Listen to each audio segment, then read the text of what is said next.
Assalamualaikum warahmatullahi wabarakatuh. Selamat sore pemirsa yang dirahmati Allah Subhanahu wa taala. Alhamdulillahirabbil alamin. Assalatu wassalamu ala Rasulillah wa ala alihi washabbihi ajmain. Senang sekali saya Firgiranda kembali hadir menjumpai Anda di Lentera Kolbu, sucikan hati, inspirasi diri. Dan sore hari ini kami akan mengajak pemirsa menyaksikan kami untuk menyimak kajian-kajian Islam dengan tema-tema yang sangat menarik tentunya. Dan pada kesempatan di sore hari ini tema yang kami angkat adalah serial Riyadhus Shalihin. Ini tentang taubat. Kita tahu bersama dan mungkin kita merasakan bersama setiap manusia ini banyak sekali melakukan kesalahan. Dan tentunya kita harus mendapatkan ampunan dari Allah Subhanahu wa taala melalui taubat. Nah, pada sore hari ini tertarik sekali kita akan mengulas terkait tema dengan taubat ini dengan narasumber yang sudah hadir di studio TVRI Bangka Belitung bersama dengan Ustadz Al-Fahri Zakirman MA. Assalamualaikum Ustadz. Waalaikumsalam. Apa kabar Ustadz? Alhamdulillah. Alhamdulillah. Baik, kita akan mengulas pada sore hari ini tentang tema taubat Ustadz.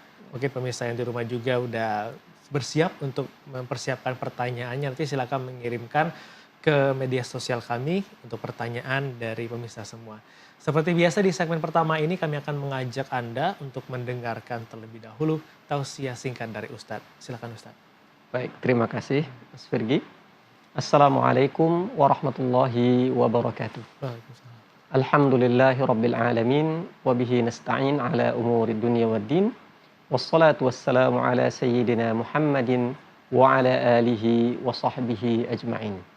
Rabbi syrah li sadri wa yassir li amri wahlul 'uqdatam min lisani yafqahu qawli. Para pemirsa TVRI Bangka Belitung dimanapun berada, puji dan syukur kita haturkan kehadirat Allah Subhanahu wa taala.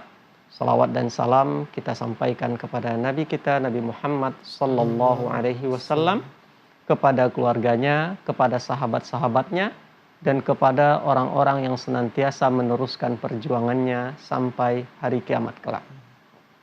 Para pemirsa sekalian yang berbahagia, pada pertemuan hari ini kita akan melanjutkan pembahasan kita tentang kajian kitab Riyadhus Shalihin. Pada pertemuan sebelumnya kita sudah membahas bab ikhlas dan membahas hadis tentang ikhlas. Jadi kita tahu bersama bahwasanya kitab Riyadhus Shalihin ini adalah kitab yang ditulis oleh Imam An-Nawawi, kitab yang disusun oleh Imam An-Nawawi yang menghimpun hadis-hadis yang sahih, yang benar, yang bersumber dari Rasul sallallahu alaihi wasallam. Jadi pada bab pertama kita sudah berbicara tentang ikhlas dan pada bab kedua kita akan berbicara tentang taubat. Para pemirsa sekalian yang berbahagia, seperti yang kita sampaikan sebelumnya, Imam An-Nawawi ketika memulai menjelaskan tentang Riyadhus Shalihin, tentang bab per bab di dalam kitab Riyadhus Shalihin, beliau tidak langsung menyebutkan hadis-hadisnya. Seperti pada pembahasan tentang ikhlas, beliau tidak langsung menyebutkan hadis tentang ikhlas. Begitu juga dalam pembahasan tentang bab taubat. Beliau tidak langsung menyebutkan hadis-hadis yang berbicara tentang taubat. Beliau menyampaikan dahulu ayat-ayat dari Al-Quran yang menjelaskan tentang taubat. Dalam kesempatan ini, Imam An-Nawawi menyebutkan dua ayat di dalam Al-Quran yang semuanya memerintahkan kita, umat Islam, untuk bertaubat. Ayat yang pertama di dalam surat An-Nur ayat 31, Allah Ta'ala berfirman, "Wa tubu ilallahi jami'an ayyuhal mu'minun la'allakum tuflihun." Wa tubu ilallahi jami'a. Di garis bawahi, tubu ilallahi jami'a. Bertaubatlah kalian semuanya karena Allah. Jadi ini perintah di dalam surat An-Nur ayat 31. Di dalam surat yang lain, surat Hud ayat 3, Allah Ta'ala berfirman, wa anistaghfiru rabbakum thumma tubu ilaih. Wa anistaghfiru rabbakum thumma tubu ilaih. Dan hendaklah kalian beristighfar kepada Tuhan kalian dan bertaubat kepadanya. Jadi dua ayat ini memberikan penjelasan kepada kita bahwasanya materi atau isi tentang taubat itu tidak hanya sekedar disebutkan di dalam hadis-hadis Nabi, tetapi juga banyak disebutkan di dalam ayat-ayat Al-Quran. Kalau kita garis bawahi tadi, ayat 2 ayat tadi itu bentuknya perintah para pemirsa sekalian. Bentuknya perintah. Jadi watubu ilallah. Jadi perintah kepada kita umat Islam untuk bertaubat. Jadi setiap hari kita diperintahkan untuk bertaubat, ya. Jadi sampai kita meninggal nanti perintah ini senantiasa berlaku. Jadi bagi kita wajib hukumnya untuk bertaubat. Kemudian yang menjadi pertanyaannya adalah kalau seandainya taubat ini wajib, ya, lalu apa itu taubat? Ya. Jadi taubat itu apa dan apa syarat seseorang untuk bertaubat? Jadi taubat itu diambil dari kata taba yatubu, artinya adalah kembali. Jadi taubat itu adalah artinya kita kembali kepada Allah Subhanahu wa taala. Jadi taubat itu berasal dari kata bahasa Arab taubatan. Jadi dia artinya adalah kembali. Jadi apakah ketika kita mengatakan saya ingin bertaubat otomatis kita sudah bertaubat? Tidak. Ada 3 syarat yang harus kita penuhi ketika kita akan atau ingin bertaubat. 3 syarat ini jika kesalahan itu berkaitan dengan hak-hak Allah Subhanahu wa taala. Contoh, kesalahan yang berkaitan dengan hak Allah misalnya kita melalaikan sholat atau kita melihat sesuatu yang Allah larang. Ya, ini berkaitan dengan hak-hak Allah. Jadi kita tidak melaksanakan perintah Allah atau melakukan larangan Allah. Ini berkaitan dengan hak Allah. Setidaknya ada 3 syarat yang harus terpenuhi. Yang pertama, ketika kita berbuat dosa atau berbuat kesalahan, kita harus langsung al-iqla'u anil ma'siyah. Kita harus langsung menjauhkan diri kita dari perbuatan pelanggaran tersebut. Itu yang pertama dulu. Jangan kita mengatakan kita bertaubat, tetapi hari-hari kita masih melakukan perbuatan itu. Nah, itu sama saja tidak. Saya taubat makan cabai, misalnya makan sambal, tapi hari-hari kita masih tetap masak sambal. Itu otomatis tidak memenuhi syarat taubat kita. Syarat yang kedua adalah an-nadam alal ma'siyah. Yang kedua adalah ada rasa penyesalan. Ada rasa penyesalan yang mendalam terhadap kesalahan yang pernah kita lakukan. Nah, rasa penyesalan ini harus ada dalam hati. Jangan sampai kita mau bertaubat, tetapi hati kita masih merasa kita tidak bersalah. Atau hati kita masih biasa-biasa saja. Atau hati kita tidak ada rasa apa-apa tentang kesalahan itu. Jadi kata para orang-orang soleh terdahulu mengatakan, kalau kita berbuat salah, yang perlu kita perhatikan siapa? Bukan besar kecil kesalahannya. Tetapi yang perlu kita perhatikan adalah kepada siapa kita berbuat salah. Kita berbuat salah kepada Allah Subhanahu wa taala yang maha besar. Ini pemirsa sekalian yang perlu kita perhatikan. 2 syarat tadi, kemudian syarat yang ketiga adalah al-azmu alla ya'uda fil ma'siyah. Jadi ada tekad yang kuat, ada keinginan yang membaja, keinginan yang serius untuk tidak kembali lagi melakukan perbuatan itu. Nah, ini 3 hal ini. Berat Ustadz, emang berat memang. Kadang kita jatuh, balik lagi, jatuh, balik lagi. Jadi kalau kita perhatikan ayat-ayat Al-Quran yang berbicara tentang taubat, Allah mensifati dirinya apa? At-Tawwab. Allah mensifati dirinya At-Tawwab. At-Tawwab itu apa? Kalau di dalam bahasa Arab, At-Tawwab itu adalah yang maha banyak menerima taubat.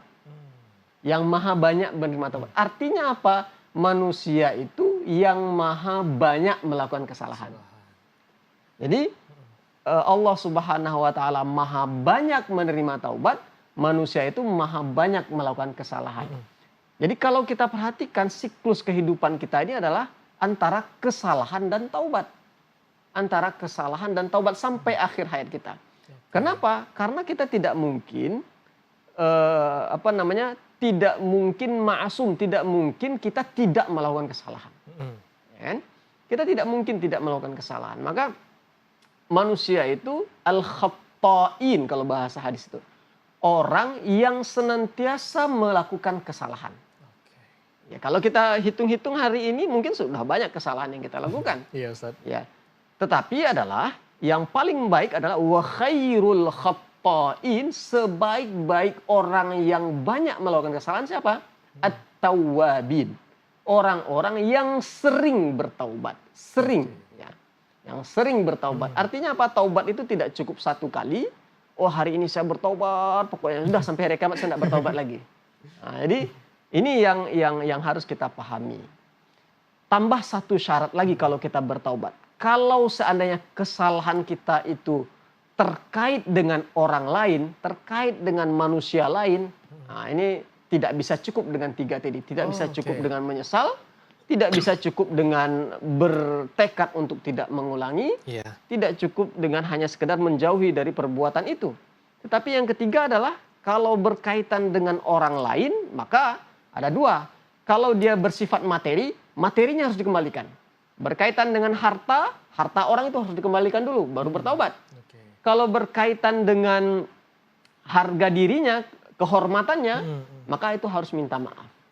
Kalau kita ngegosip orang, ngefitnah orang, ngegunjing orang, tidak cukup kita bertaubat dengan menyesal saja, tetapi harus datang kepada orang yang kita gosipin, orang yang kita gunjingkan, orang yang kita fitnah, minta kerelaannya. Nah, kita belum bicara tentang hadisnya ini. Ya. Baik Ustadz, jadi sudah ada beberapa poin Ustadz ya terkait dengan taubat ini. Tadi syarat-syaratnya yang pertama langsung menjauhkan diri kita dari pelanggaran tersebut. Yang kedua rasa penyesalannya itu ada. Dan yang ketiga ada tekad yang kuat dan keinginan yang baja. Dan yang keempat tadi kalau misalkan berhubungan dengan manusia kayaknya harus memberanikan diri Ustadz ya. Harus legowo untuk minta maaf kepada orang yang kita buat salah ini. Baik, kita akan mengulas lebih lengkap lagi terkait tema kita di sore hari ini. Dan saudara jangan kemana-mana, tetaplah bersama kami di Lentera Kolbu, sucikan hati, inspirasi diri.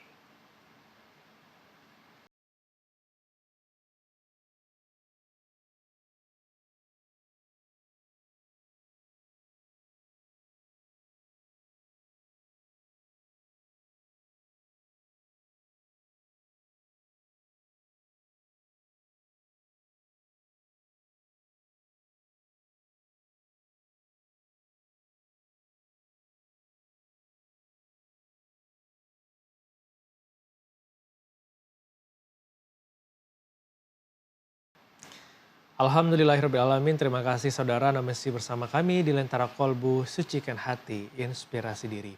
Bagi Anda yang baru saja bergabung bersama kami di sore hari ini, tema yang kami angkat adalah serial Riyadhus Shalihin tentang taubat. Dan masih bersama dengan Ustadz Al-Fahri Zakir MA yang akan berbagi ilmu di sore hari ini. Nah Ustadz, tadi Ustadz sudah menjelaskan terkait 3 syarat untuk kita bertaubat. Nah untuk dari segi hadisnya Ustadz, dalam sudut pandang Islamnya ini menjelaskannya seperti apa? Baik. Jadi para pemirsa sekalian yang berada di rumah atau dimanapun berada, tadi kita sudah memberikan sedikit pengantar tentang taubat. Sekarang kita ingin melihat hadis-hadis di dalam kitab Riyadhus Shalihin yang berbicara menjelaskan tentang taubat. Hadis yang pertama yaitu hadis riwayat Abu Hurairah radhiyallahu anhu. Abu Hurairah berkata, "Sami'tu Rasulullah sallallahu alaihi wasallam." Saya mendengar baginda Rasul sallallahu alaihi wasallam bersabda, Nabi mengatakan, "Wallahi inni la astaghfirullah wa atubu ilaihi fil yaumi akthar min 70 marrah." Demi Allah, saya, kata baginda Nabi, beristighfar kepada Allah dan bertaubat kepadanya dalam satu hari itu lebih dari 70 kali. Dalam satu hari baginda Nabi itu lebih dari 70 kali. Di dalam hadis yang lain disebutkan, masih di dalam kitab Riyadhus Shalihin, hadis Nabi SAW bersabda, "Ya ayyuhan nas, wahai manusia, tubu ilallah, bertaubatlah kepada Allah, wastaghfiruhu, dan minta ampun, beristighfar kepada Allah, fa inni atubu ilaihi fil yaumi mi'ata marrah." Sesungguhnya saya, kata baginda Nabi, itu bertaubat kepada Allah dalam sehari itu sebanyak 100 kali. Jadi baginda Nabi bertaubat kepada Allah sebanyak 100 kali. Pertanyaannya adalah, apakah baginda Nabi banyak dosa sehingga beliau harus bertaubat sebanyak itu? Tidak. Baginda Nabi sudah dijamin oleh Allah Subhanahu wa taala masuk surga. Baginda Nabi sudah dijamin oleh Allah sebagai sosok yang maksum, sosok yang terpelihara dari segala bentuk kesalahan dan dosa. Namun dengan itu semua, baginda Nabi tetap melakukan taubat dan istighfar itu sebanyak lebih dari 70 kali dalam hadis riwayat Bukhari tadi, dan di dalam hadis riwayat Muslim itu sebanyak 100 kali. Itu apa? Itu sederhananya baginda Nabi ingin mencontohkan kepada kita umatnya untuk beristighfar dan bertaubat kepada Allah Subhanahu wa taala minimal 70 kali di dalam sehari. Minimal 70 kali kita bertaubat kepada Allah Subhanahu wa taala, beristighfar kepada Allah Subhanahu wa taala. Nabi saja yang sudah dijamin masuk surga itu taubat dan istighfarnya itu sebanyak lebih dari 70 kali. Apalagi kita. Apalagi kita. Orang yang tidak ada jaminan masuk surga, orang yang juga secara generasi jauh dari baginda Nabi, orang yang juga hari-hari penuh dengan perbuatan dosa, maka kita lebih pantas lagi, kita lebih lagi untuk bertaubat dari sekedar 1 atau 2 kali. Kita lebih lagi, kita bertaubat 70 kali. Ya. Makanya kalau kita hitung-hitung istighfar kita sehari-hari, itu kalau bisa diperbanyak. Dan sederhana saja, astaghfirullahalazim. Saya mohon ampun kepada Allah Subhanahu wa taala. Astaghfirullahalazim. Saya mohon ampun kepada Allah Subhanahu wa taala. Mudah-mudahan dosa-dosa kecil, dosa-dosa yang yang kecil yang kita lakukan di dalam kegiatan, dalam aktivitas kita sehari-hari itu bisa terhapus dengan istighfar dan taubat kita.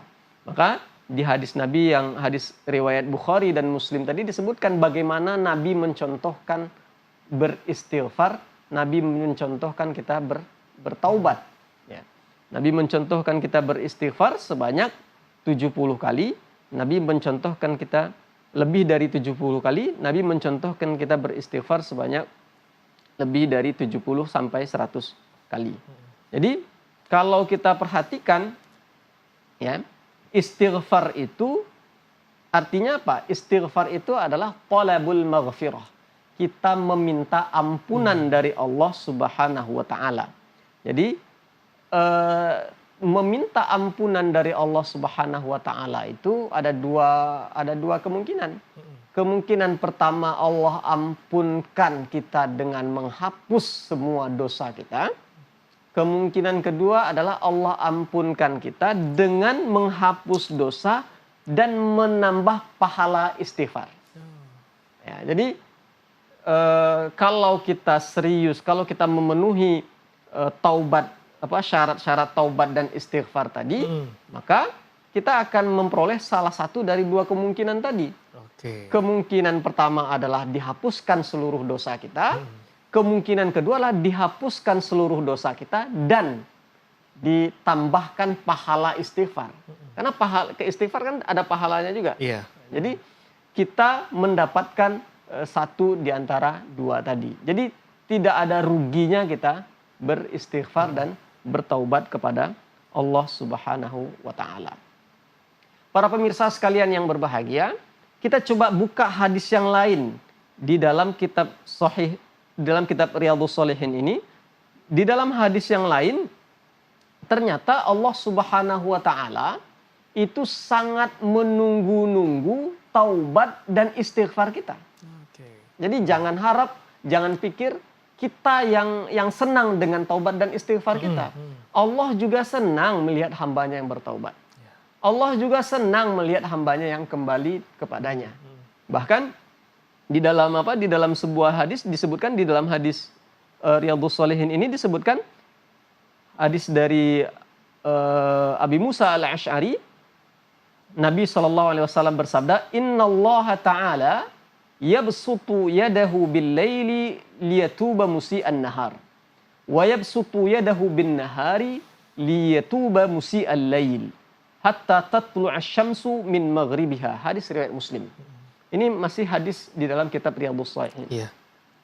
Allah Subhanahu wa taala membentangkan tangannya, membentangkan kekuasaannya kepada orang-orang untuk menerima taubat orang-orang yang berbuat salah, ya.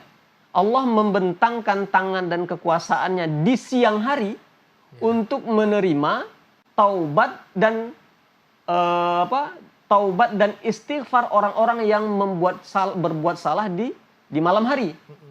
Dan Allah membentangkan tangan rahmatnya, kekuasaannya di malam hari untuk menerima taubat dan istighfar hamba-hambanya yang berbuat salah di siang hari. Artinya apa? Mau kita istighfar siang, mau kita bertaubat malam, Allah sangat menerima dengan sukacita, dengan bahagia. Maka Allah sangat berharap, Allah menyukai hamba-hambanya yang bertaubat. Ya. Nah, di dalam doa kita setelah berwudu, innallaha yuhibbut tawwabin wa yuhibbul mutatahhirin. Allah mencintai hamba-hambanya yang bertaubat. Jadi bukan berarti orang yang bertaubat penuh dosa kemudian Allah tidak suka, tapi orang yang berbuat dosa kemudian bertaubat itu jauh lebih Allah sukai. Itu yang jauh lebih Allah sukai. Ustaz, ya. Baik. Jadi ini yang perlu kita perhatikan. Jadi ketika kita mendekat kepada Allah, Allah pasti akan lebih mendekat lagi kepada kita. Karena Allah sangat bahagia, sangat menerima taubat hamba-hambanya tadi. Ya. Nah, kita lanjut lagi di dalam hadis yang lain, di dalam kitab Riyadhus Shalihin ini perlu kita perhatikan, jangan sampai terlambat bertaubat. Jangan sampai terlambat bertaubat. Ustaz. Jangan sampai terlambat bertaubat. Karena di dalam Riyadhus Shalihin, di dalam hadis yang lain disebutkan apa? Innallaha azza wa jalla yaqbalu taubatal abdi ma lam yugharghir. Hadis riwayat Tirmidzi. Allah Subhanahu wa taala menerima taubat hambanya selama apa? Selama ruhnya belum sampai di tenggorokan. Selama ruh masih belum sampai di sini, selama itu juga orang bertaubat, selama itu juga Allah menerima taubatnya. Tetapi kalau sudah nyawa di ujung, kemudian baru bertaubat, maka ketika itu Allah tidak menerima lagi taubatnya. Kejadian Fir'aun. Fir'aun kan ketika dia sudah ditenggelamkan di Laut Merah, kemudian dia katakan, amantu bi Rabbi Musa. Saya beriman sekarang kepada Tuhannya Musa. Padahal dulu tidak pernah beriman. Padahal dulu menentang. Padahal dulu memusuhi, menyakiti. Tetapi pas sudah terakhir kali hidupnya, terakhir kehidupannya, ketika dia sudah akan ditenggelamkan, sudah akan mati, dia berkatakan, saya beriman, tidak bisa lagi. Saya bertaubat, tidak bisa lagi. Jadi selama kita masih sehat, selama nyawa masih ada di dalam tubuh kita, maka selama itu juga kesempatan taubat masih terbuka lebar. Ya. Kemudian di dalam hadis yang lain disebutkan, batas bertaubat itu adalah ketika matahari belum terbit dari sebelah barat. Mantaba, ya, hadis riwayat Abu Hurairah, riwayat Muslim sahih. Mantaba qabla an tatli'a syamsu min maghribiha taballahu alaihi. Siapa yang bertaubat sebelum matahari terbit di sebelah barat. Ya, sebelum matahari terbit di sebelah barat, kita tahu kan salah satu ciri-ciri hari kiamat yang besar. Ya. Ciri-ciri besar. Jadi kiamat itu kan ada tanda-tanda kecil, ada tanda-tanda besar. Tanda-tanda besar itu tanda-tanda kiamat itu sudah sangat dekat. Ya. Salah satu tanda-tanda besar adalah matahari terbit dari sebelah barat. Kalau sudah matahari terbit dari sebelah barat, ya, maka sudah tidak ada lagi pintu taubat. Jadi selama kita bangun pagi, kita lihat matahari masih terbit di sebelah timur, maka selama itu juga kesempatan taubat masih ada. Tapi kalau suatu waktu nanti kita bangun tidur matahari sudah terbit di sebelah barat, pintu taubat sudah tertutup. Jadi yang harus kita syukuri hari ini adalah kita bangun tidur kita masih lihat matahari terbit di sebelah timur. Harus kita syukuri itu. Karena kalau matahari sudah terbit di sebelah barat sudah habis. Dan ketika itu juga sudah tidak ada lagi pintu taubat. Dan ketika itu juga adalah syarrun nasi man, seburuk-buruk manusia adalah orang yang menyaksikan hari kiamat. Jadi yang orang-orang baik semua, orang-orang baik itu sudah diwafatkan semua. Nah, yang tersisa adalah orang-orang yang durhaka. Jadi ini yang harus kita perhatikan para pemirsa sekalian. Allah Maha menerima taubat. Allah sangat terbuka terhadap hamba-hambanya yang mau bertaubat, bahkan bahagia. Di dalam sebuah hadis lain disebutkan bahkan bahagia. Dan yang kedua yang perlu kita perhatikan adalah waktunya. Jangan menunda-nunda taubat. Kalau mungkin dalam pikiran kita hari ini, hari kiamat itu, matahari itu masih sangat jauh untuk terbit di sebelah barat, mungkin ada yang lebih dekat dari itu. Apa itu yang lebih dekat dari itu? Yugharghir. Nyawa sampai di tenggorokan itu sangat dekat. Ya, jadi kita tidak tahu hari ini sehat walafiat tiba-tiba jatuh, sudah nggak ada lagi kesempatan untuk bertaubat. Jadi ini perlu kita perhatikan semua. Selama Allah masih membuka, kita taubat segera. Wasari'u, kita harus bersegera bertaubat. Baik Ustaz, ini benar-benar luar biasa dengan kekuatan taubat ini, ampunan dari Allah. Selama napas kita masih ada, pintu maaf itu masih ada Ustaz ya. Buka. Tapi tergantung dari kita sendiri, apakah kita memahami secara utuh pengertian dari taubat dalam sudut pandang Islamnya. Dan kita sudah mendapatkan pertanyaan ini Ustaz dari teman-teman yang sudah bertanya di akun media sosial kita. Assalamualaikum Ustaz. Misalkan kita sudah bertaubat dan melakukan sholat taubat benar-benar Ustaz. Apakah dosa kita terampuni seperti bayi yang baru lahir atau bagaimana Ustaz? Ya. Jadi Allah Maha Pengampun. Allah Maha Penerima Taubat. Allah Maha menyayangi hamba-hambanya. Ya. Ini harus kita sadari sebetulnya. Sehingga kita hamba ini itu punya pengharapan lebih kepada Allah Subhanahu wa taala. Makanya di dalam sebuah hadis itu disebutkan ana 'inda dhanni 'abdi bi. Kita harus berbaik sangka kepada Allah Subhanahu wa taala. Berbaik sangka kepada Allah Subhanahu wa taala. Ketika kita bertaubat dengan sungguh-sungguh, dengan serius tadi, kita perhatikan tadi menjauhkan diri dari pelanggaran tadi, kemudian menyesali, kemudian bertekad untuk tidak balik untuk melakukan perbuatan itu, maka keseriusan itu sudah kita penuhi, kemudian kita bertaubat kepada Allah, ya, kita harus berbaik sangka. Ya. Kenapa? Karena ana 'inda dhanni 'abdi bi. Saya kata Allah sesuai dengan prasangka hambaku.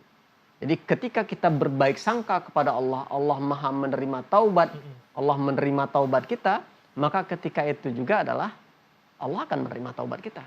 Allah akan membersihkan kita dari segala dosa-dosa kita. Jadi kecuali kalau dosanya berkaitan dengan hak orang lain seperti tadi. Oke, baik. Kalau hak orang lain harus ada yang harus kita selesaikan dulu. Makanya memang untuk urusan hak Allah itu jauh lebih mudah karena Allah Maha Pengampun. Allah Maha Penerima Taubat. Yang sulit itu adalah kalau kesalahannya terkait dengan hak-hak orang lain. Ya. Itu agak sulit. Karena orang lain kita tidak tahu suasana kebatinannya. Ya, jadi yang perlu kita perhatikan dan perlu kita waspadai adalah hak-hak orang lain ini. Jangan sampai kita di dunia ini kita banyak melakukan kesalahan-kesalahan kepada orang lain sehingga kita tidak sempat itu bertaubat, dalam tanda kutip kita tidak sempat minta maaf, merelakannya, kemudian kita tidak sempat memberikan menunaikan kalau dia bersifat materi, misal ada hutang piutang, nah kita sempat kembalikan hutangnya, itu tidak akan selesai di dunia. Tidak akan selesai di dunia. Nanti sidangnya nanti di akhirat. Kalau sudah begitu, sidangnya nanti di akhirat, didatangkan orang yang kita sakiti, kemudian dilihat. Kalau sudah di akhirat, orang sudah tidak berpikir nak memaafkan, tidak. Orang tidak berpikir. Yang terjadi itu adalah kalau seandainya kita punya pahala, maka pahala kita dikasih ke orang yang kita sakiti.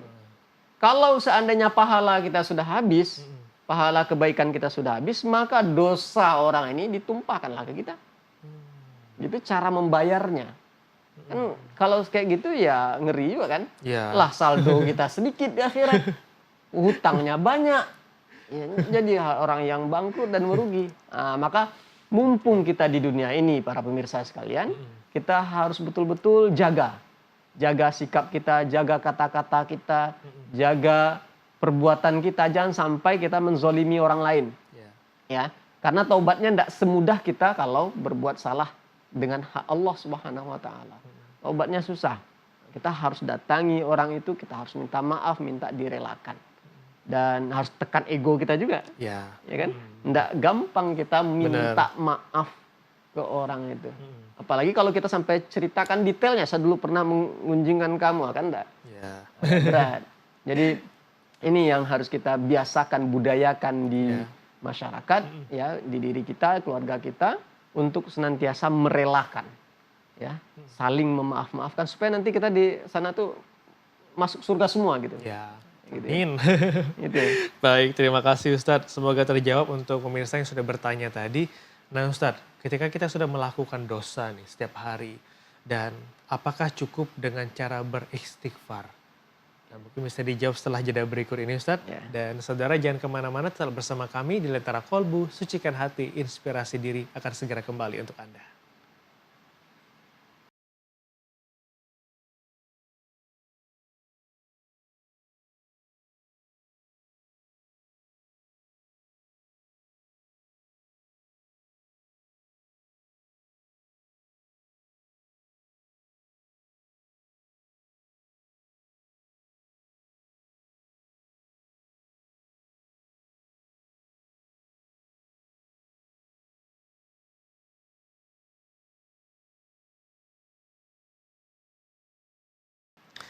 Baik, terima kasih saudara masih bersama kami di Lentera Kolbu, Sucikan Hati, Inspirasi Diri. Dan kita masih terus mengulas untuk tema kita di sore hari ini terkait dengan taubat. Nah Ustadz, ketika kita sudah melakukan kesalahan tadi Ustadz, dan terkadang rasa gengsi itu tumbuh dan muncul karena mungkin dihasut oleh setan. Wah, kamu gak berhak untuk minta maaf, dia dulu harus minta maaf. Ini antar sesama manusia Ustadz. Ini bagaimana sikap kita seharusnya sebagai seorang muslim sejati? Ya, memang itu manusiawi ya. Jadi rasa ego agar jangan kita yang mau duluan memaafkan atau meminta maaf, itu ego memang. Tapi begini, sebenarnya kalau di dalam Islam itu semakin berat sebuah perbuatan itu nilainya semakin tinggi, semakin nilainya besar. Semakin nilai tinggi. Pahalanya semakin besar. Ya kan? Semakin berat perbuatan itu, maka nilainya semakin tinggi. Sama seperti nilai sholat subuh itu jauh lebih berat, ya. Sholat sunnah sebelum subuh itu jauh lebih besar nilainya ketimbang sholat sunnah yang lain, ya kan? Karena memang untuk bangun sebelum subuh itu jauh lebih berat ketimbang sholat sunnah yang lain. Jadi semakin berat perbuatan tersebut, amalan tersebut, maka nilainya akan semakin tinggi, semakin besar di sisi Allah SWT. Maka memang yang paling berat itu memaafkan atau meminta maaf. Yang paling berat sebenarnya. Yang paling berat itu sebenarnya memaafkan. Memaafkan. Oke. Memaafkan itu yang paling berat. Mm-mm. Meminta maaf itu wajar karena dia yang berbuat salah, Mm-mm.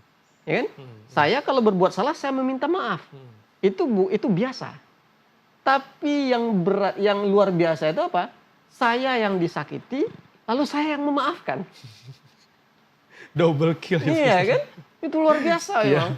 Kita yang digosipin, Mm. kita yang difitnah, lalu kita pula yang memaafkan. Iya. Ini luar biasa. Mm-mm. Makanya perintah di dalam Al-Quran itu apa? Fa'fu.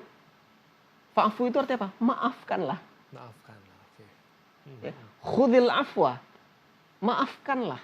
Jadi perintah itu ini memaafkan. Karena memaafkan itu yang paling berat sebenarnya. Kalau perintah untuk meminta maaf itu tidak diperintahkan pun orang akan minta maaf. Mm-mm. Karena itu naluri orang baik, itu dia Ya. pasti minta maaf. Mm. Tapi tidak semua orang baik bisa memaafkan. Oke. Ya kan? Mm. Maka ini ada cerita nih. Ada seorang sahabat Nabi. Iya. Sahabat Nabi namanya Abdullah bin Amru bin As. Abdullah bin Amru bin As. Abdullah bin Amru bin As ini terkenal sebagai sahabat yang ahli ibadah. Ahli ibadah. Ahli ibadah. Oke. Sholat tahajudnya jalan. Ngajinya itu bisa khatam Al-Quran itu dalam 3 hari 30 juz. Itu Abdullah bin Amr bin As. Dalam 3 hari 30 juz 30 khatam Quran ngajinya. Ahli ibadah. Suatu ketika baginda Nabi di Masjid Nabawi bilang gini. Sayati alaikum rajulun min ahlil jannah. Sebentar lagi nih masuk salah seorang penghuni surga. Tadi penasaran para sahabat kan? Masuk seseorang ada bekas air wudhu. Bekas air wudhu nenteng sendal. Kemudian dia sholat 2 rakaat, kemudian dia selesai, pergi dia. Besoknya hari lagi, Nabi dan para sahabat sedang bercengkrama di Masjid Nabawi. Iya. Adalah di situ Abdullah bin Amr bin As. Lalu Nabi mengatakan, sayati alaikum rajulun min ahli jannah. Bentar lagi nih ada lagi penghuni surga yang masuk. Rupanya orang kemarin lah. Dengan bekas wudhu, kemudian dia masuk ke masjid. Hari ketiga begitu juga terjadi. Dia lagi. Akhirnya Abdullah bin Amr bin As ini kan orang ahli ibadah. Dia pasti penasaran. Dia penasaran nih ibadah agung apa, ibadah istimewa apa yang dilakukan oleh orang tadi. Yang disebutkan oleh Nabi. Dia bukan sahabat yang terkenal, yang dekat dengan Nabi. Enggak, tapi orang biasa saja. Lalu akhirnya Abdullah bin Amr bin As datang ke rumahnya. Cari tahu rumahnya, ketok rumahnya. Dia bilang, Assalamualaikum. Waalaikumsalam. Dia buat alasan kan. Saya ada masalah dengan keluarga. Boleh enggak saya numpang nginap di sini? Oh, oke. Numpang bermalam. Malam semalam dilihatnya orang ini ibadahnya biasa-biasa saja. Sebelum subuh bangun, Iya. kemudian sholat tahajud, kemudian udah. Biasa saja sama. Dia kan lebih lagi. Iya. Sholatnya lebih lagi, baca Qur'annya Iya. lebih lagi. Malam kedua pun begitu. Ya, malam ketiga pun begitu. Jadi ini orang nggak ada yang istimewa ibadahnya. Nggak ada yang istimewa ibadahnya. Lalu di hari ketiga itu Abdullah bin Amr bin As itu bilang, memang sebenarnya saya nggak ada masalah sama keluarga. Tapi saya mendengar Nabi mengatakan tentangmu begini. Lalu saya ingin tahu apa rahasianya sehingga kamu dipuji oleh Nabi. Dia menjawab, orang tadi jawab, Iya. saya apa yang kau lihat? Ya yang kau lihat sekarang saya begitulah saya katanya. Kemudian udah kecewa kan? Nggak ada ibadah yang istimewa. Iya. Masa ini penduduk surga katanya. Iya. Akhirnya sebelum Abdullah bin Amr bin As keluar dari rumahnya dia bilang, wahai fulan, kalau yang terlihat ya begitulah. Tapi kalau yang tidak terlihat katanya, yang tidak nampak oleh Iya. kamu itu, saya setiap akan tidur merelakan setiap orang yang berbuat salah kepada saya. Oke. Memaafkan setiap orang yang berbuat salah kepada saya. Apa kata Abdullah bin Amr bin As yang ahli ibadah tadi itu? Ini yang kamu bisa, saya tidak bisa. Ini yang berat sebenarnya. Artinya kan itu berat. Nah, ini masalah ego kita mau minta maaf. Kalau misalnya kita disakiti, Iya. terus kita ngomongkan dia, lalu kita pula yang meminta maaf, kan ada ego di situ. Benar. Memang seharusnya ketika kita yang disakiti, idealnya kita yang memaafkan, merelakan tanpa harus membicarakannya. tanpa harus menggunjingkannya, Iya. tanpa harus membalasnya dengan fitnah-fitnah yang tidak betul. Benar, Ustaz. Sehingga ya orang berbuat dosa sama kita, kita pun berbuat dosa sama orang itu. Jadi ya impas lah jadinya. Nah, ini yang harus kita perhatikan diri kita ketika kita dizolimi oleh orang lain, ketika kita disakiti oleh orang lain, jangan melakukan hal yang serupa yang membuat orang itu kita juga berdosa kepada orang itu. Sehingga ya apa bedanya ketika kita disakiti, kita sakiti dia juga dengan menggunjing. Kita ujung-ujungnya kita juga harus minta maaf kalau mau selamat di akhirat. Benar, Ini Ustaz. beratnya begitu sebenarnya. Oke, baik. Terima kasih, Ustaz. Dan sepertinya kita sudah masuk di segmen terakhir, Ustaz. Terkait tema kita di sore hari ini, boleh berikan kesimpulan kepada pemirsa kita, Ustaz. Ya, baik. Para pemirsa sekalian dimanapun berada, alhamdulillah kita sudah masuk pada sesi kesimpulan. Jadi dari yang kami sampaikan tadi, taubat itu perintah Allah Subhanahu wa taala kepada kita. Kalau perintah itu wajib. Kalau perintah itu wajib, kita wajib hukumnya bertaubat. Dan taubat itu harus dilakukan setiap hari karena namanya kita manusia itu alpa dan lupa. Makanya setiap hari itu perlu ada taubat kita. Setiap sholat kita beristighfar, setiap akan tidur kita beristighfar, setiap apapun kita berusaha untuk beristighfar dan meminta ampun kepada Allah SWT. Kemudian yang perlu kita perhatikanlah dan perlu kita waspadai adalah jangan sampai kita menyakiti orang lain. Kalau masalah kita tadi hak-hak Allah yang kita langgar, ya, masalah dosa kita, hubungan kita dengan Allah, itu Allah akan mudah memaafkan, Allah akan mudah mengampuni kita. Tapi kalau hak-hak manusia yang kita ambil, hak-hak manusia yang kita sakiti, maka Allah tidak akan mengampuni kita sampai manusia yang kita sakiti tadi, orang yang kita sakiti tadi, hak orang yang kita ambil tadi, kita selesaikan. Kita kembalikan haknya. Kita meminta maaf, kita minta kerelaannya terhadap kesalahan-kesalahan yang kita lakukan. Sehingga dengan begitu maka Allah baru akan menerima taubat kita. Maka pilihan kita cuma dua. Jangan kita zolimi orang lain, jangan kita sakiti orang lain, jangan kita ambil hak orang lain, atau kita lakukan itu dan kita minta maaf sesegera mungkin. Atau yang ketiga, kalau tidak selesai di dunia, di akhirat. Di akhirat ya pahala kita diambil, dosa orang itu diberikan kepada kita, ini sudah sangat menakutkan kalau sudah di akhirat. Maka kita selesaikanlah di dunia hal-hal yang berkaitan dengan itu. Maka kita bersegera bertaubat selama ada nafas di dalam diri kita, selama nyawa kita masih ada, selama Allah masih beri kesempatan kita seluas-luasnya di dunia ini untuk bertaubat. Tubu ilallahi wastaghfiruhu innahu huwal ghafurur rahim.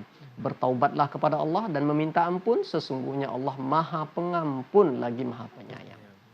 Itu saja, terima kasih. Mudah-mudahan kita dicatat sebagai hamba-hambanya yang sering bertaubat. Amin. Hamba-hambanya yang sering meminta ampun kepada Allah Subhanahu wa taala.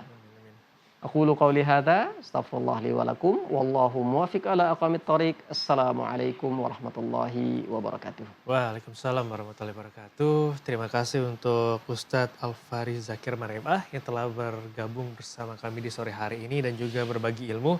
Semoga apa yang disampaikan oleh Ustadz tadi bisa bermanfaat untuk kita semua. Dan jangan berhenti untuk bertobat setiap waktunya Ustadz ya.